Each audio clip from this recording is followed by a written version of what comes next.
Kemudian memberikan nama. Ini juga penting. Ada berapa masalah di sini.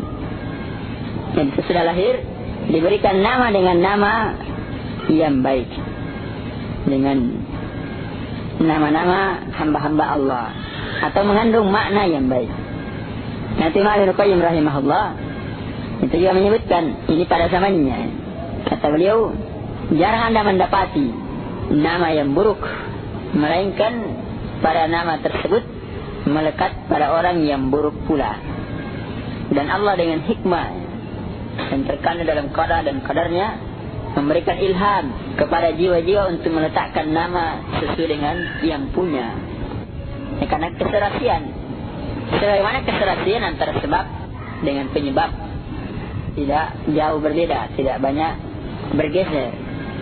Karena itu kata beliau, kemudian saya bertanya kepada gurunya Syekhul Islam Ibnu Taimiyah rahimahullah. Kemudian beliau menjawab, saya juga sering mengalaminya.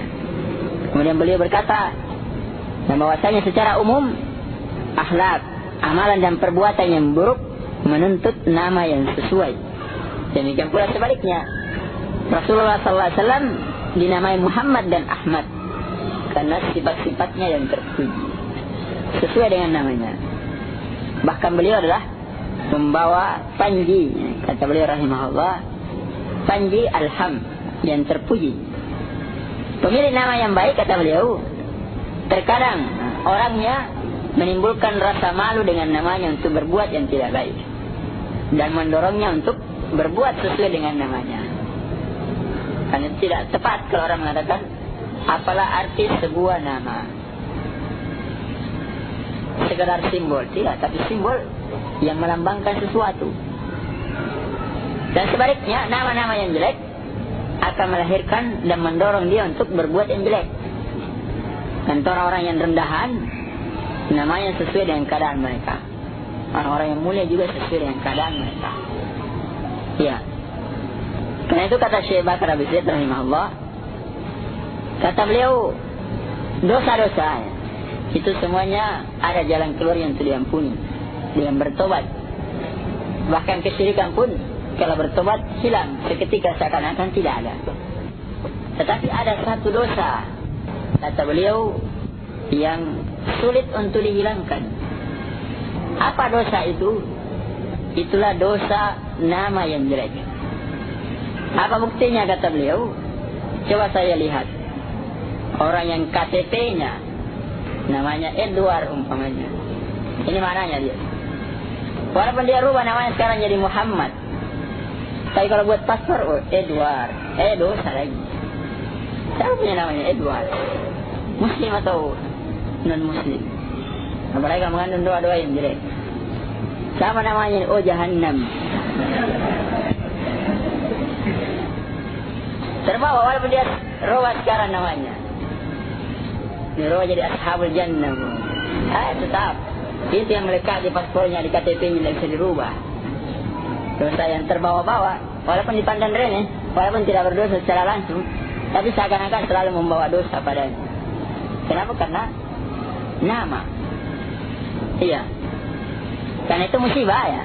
Ketika dan sebagian kaum muslimin ikut-ikutan ya memberikan nama kepada anak-anaknya dengan mencontoh orang-orang kafir. Bahkan karena namanya itu sudah baik dirubah-rubah. Ini kalau laki-laki dikasih Julius, Edward, atau Josh. Nah, kalau perempuan Linda, Maya, Laura, macam-macam. Atau paling tidak nama-nama yang tidak punya makna. Sri. Apa artinya Sri? Mencontoh orang Hindu. Sisi. Macam-macam. Kan banyak sekarang sebenarnya sekali nama-nama. Kadang-kadang yang tidak ada namanya. Sama-sama saya sering dengar. Tidak ada artinya. Kadang-kadang dia mengingat anaknya tidak ada artinya. Jadi baru dipanggil namanya sudah tidak ada artinya dia. Apalagi dari sifatnya. Nah ini karena ya pergaulan. Kemudian bagian dari nama juga memberikan kunyah. Ya kunyah yang baik-baik juga. abu atau ummu, walaupun baru lahir. Ummu Abdullah, Ummu Ibrahim. Kalau laki-laki Abu Ahmad atau Abu Muhammad atau yang lainnya. Tidak usah malu dengan yang lainnya. Harusnya ya kita merasa bangga dengan mengikuti contoh-contoh yang baik. Baik.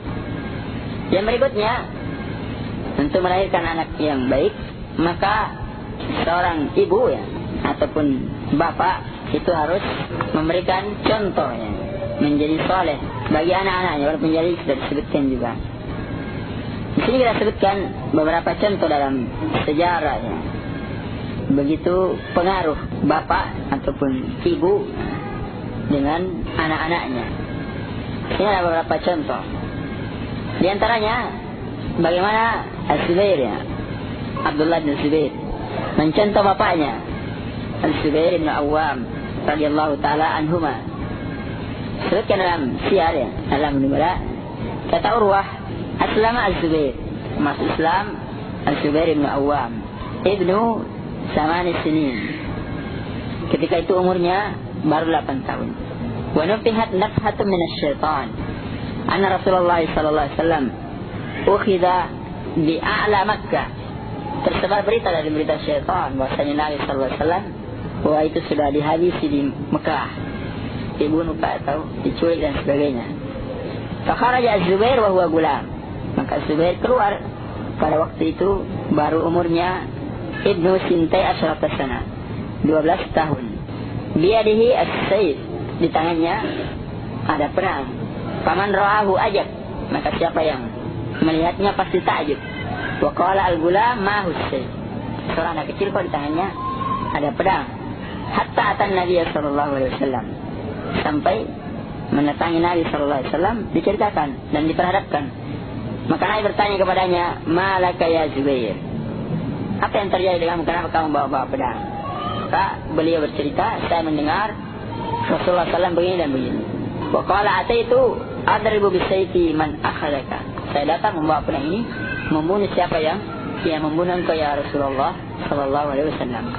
Jadi itu pengaruh.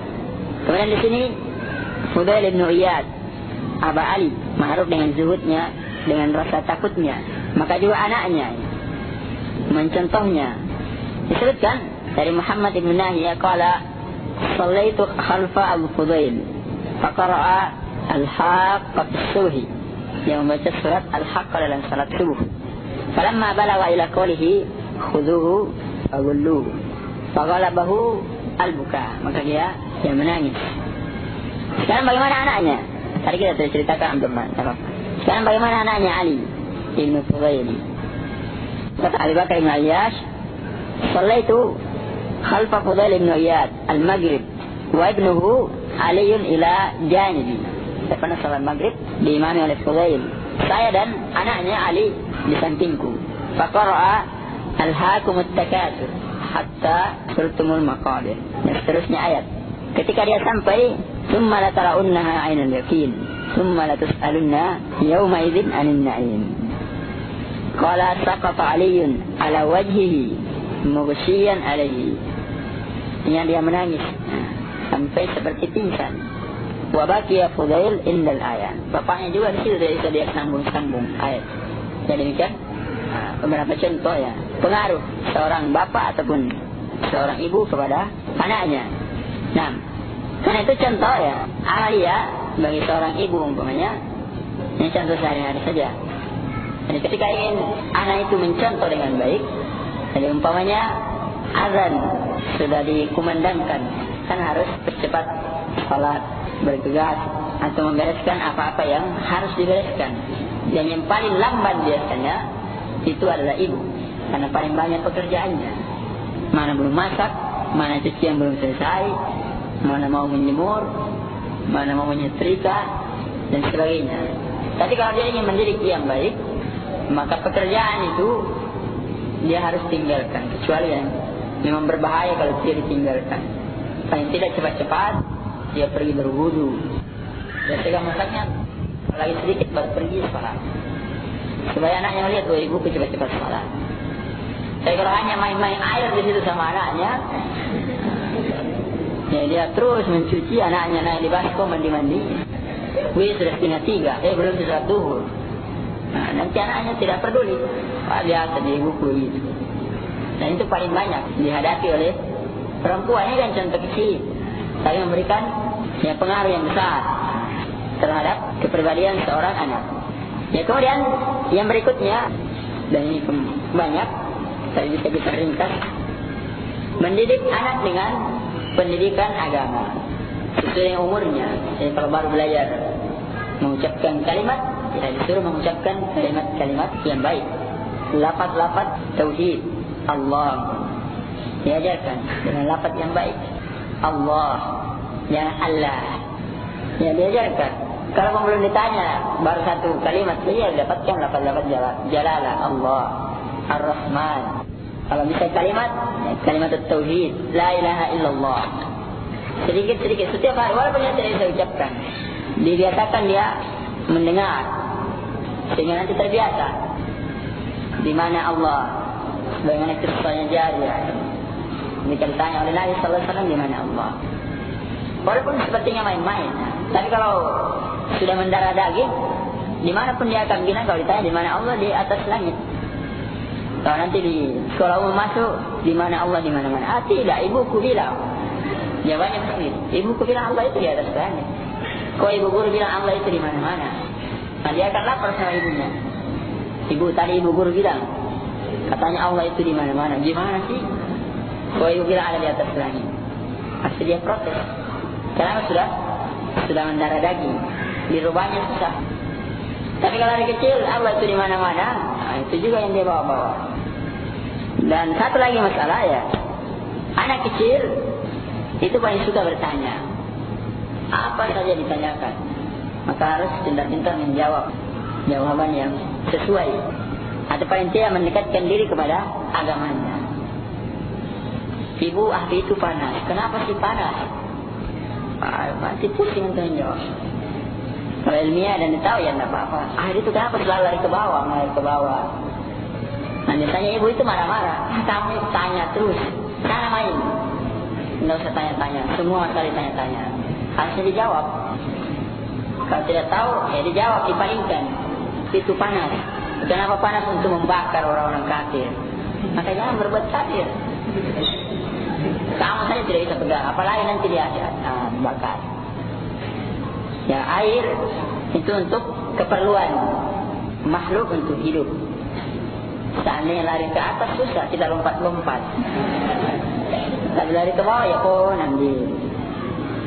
Sehingga pohon juga kita makan. Jangan begitu. Sawah, padi, diairi dan sebagainya. Nah, kita makan. Sekarang kan airnya mengalir ke bawah. Sehingga diberikan jawaban-jawaban yang sesuai. Walaupun bukan jawaban yang tuntas. Kalau tidak bisa dijawab, jangan ditinggalkan. Kemudian juga yang mengajarkan perkara-perkara yang wajib dalam urusan agama, rukun Islam, rukun iman, sedikit-sedikit. Dia paham tidak paham, dia mau atau tidak mau, harus diajarkan. Jangan mengatakan kalau dia sudah paham atau dia tidak mau, harus diulang pagi atau kapan saja. Kemudian membiasakan mereka untuk menghafal Al-Quran Al-Karim atau hadis Rasulullah Sallallahu Alaihi Wasallam. Ya, ini yang kurang bagi kita sekarang. Ya. Tempat-tempat menghafal Al-Quran. Padahal keutamaan Al-Quran itu demikian banyak. Dan tidak perlu diulangi banyak di sini tentang keutamaannya. Jangan seperti kita nanti besar baru menghafal Al-Quran. Akhirnya hafalannya amburadul. Kenapa? Karena sulit untuk tinggal. Paling menghafal itu cepat, tapi sulit untuk tinggal. Kenapa? Karena sudah besar.